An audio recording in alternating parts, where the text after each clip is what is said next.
When it comes to physical body and the mind, no two human beings have come with the same capabilities, isn't it? Physically, mentally, what one human being can do, another human being cannot do, it's in so many different ways. So instead of getting a title that I'm attention deficiency, I'm ADD, ABC, XYZ, so many things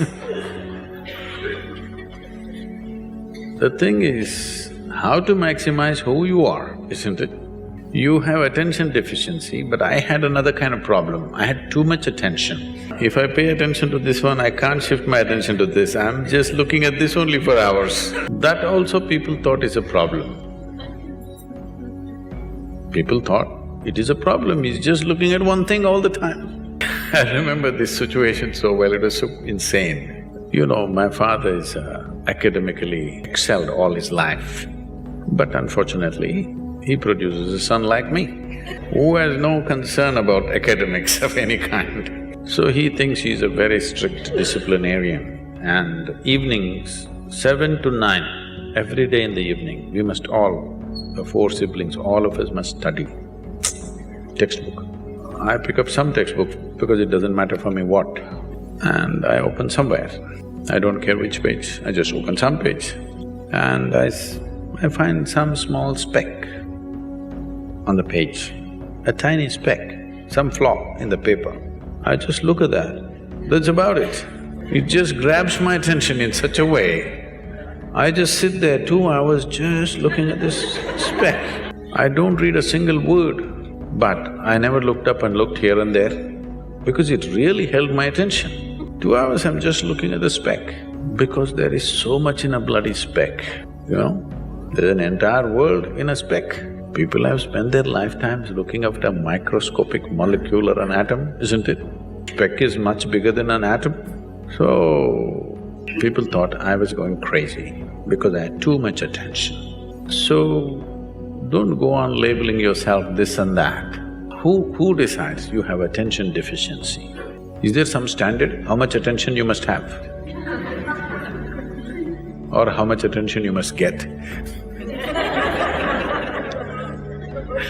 There is no such standard anywhere, isn't it? You're making it up.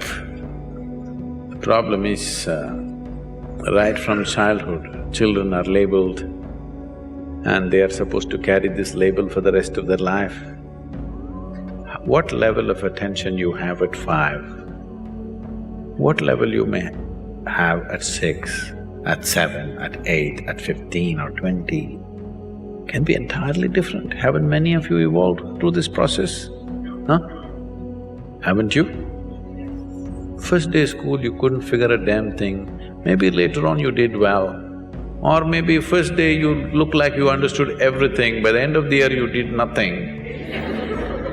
Yes or no?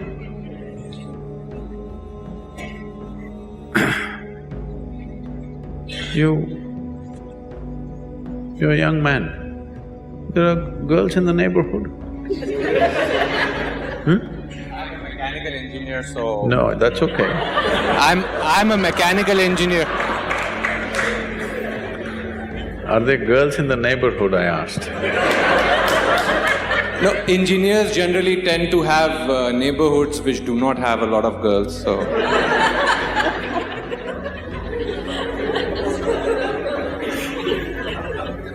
They must be moving away for some reason.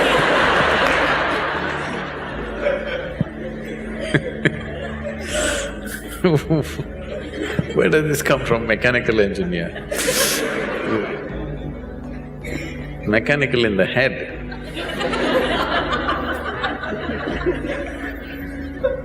So, you're at a certain age, now you get drawn to somebody, you don't have to concentrate, isn't it? Hello? You don't have to concentrate. They will invade. So it is only a level of interest. If you have a deep level of interest in something, attention will come. Why will it not come? You still have not found any interest in anything. I don't know which part of the mechanics you're handling in London.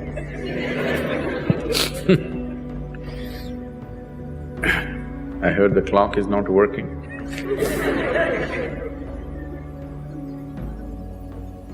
So, if you become profoundly drawn to something, why will you not have attention?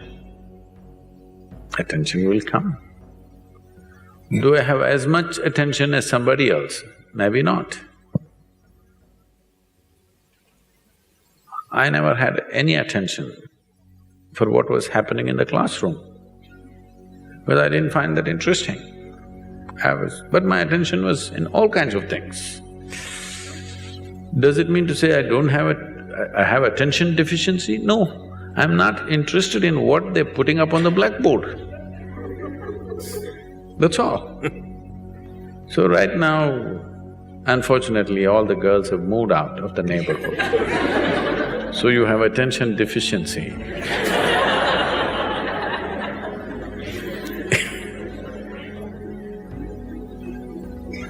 Find something that you're passionate about, attention will come.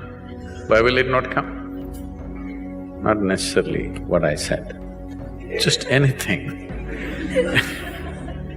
I'm taking that example of a girl because there is a chemical support. Yes? There is a chemistry working for your attention. Other things need little more effort to pay attention to. You need to develop some intensity of passion. That's something that is important. What you think is important. If this comes into your perspective, attention will naturally come. I know others will say other things, but what I am telling you is whatever your state of mind has been from your childhood to now need not be the state of your mind for the rest of your life. The easiest thing to do is change the framework of our mind, isn't it? To change the framework of our body is very difficult. To change the framework of our mind is the easiest thing to do because that is the most flexible thing. But that you have made it like a concrete block. What do you want to use your head for? Just headbutting? You must keep this as flexible as possible, isn't it? Hello? You have made this into a concrete block. What is the intention? That's why I think so many are… there's such passionate football fans. The only thing that you appreciate is this. That is also a good thing when it's done well, but head can be used for many more things. And you can do many more things only if you keep it completely fluid and flexible. Otherwise, a concrete block is useful only for certain things. So it doesn't matter what labels they put on you. If you wish, you can change the structure of your mind.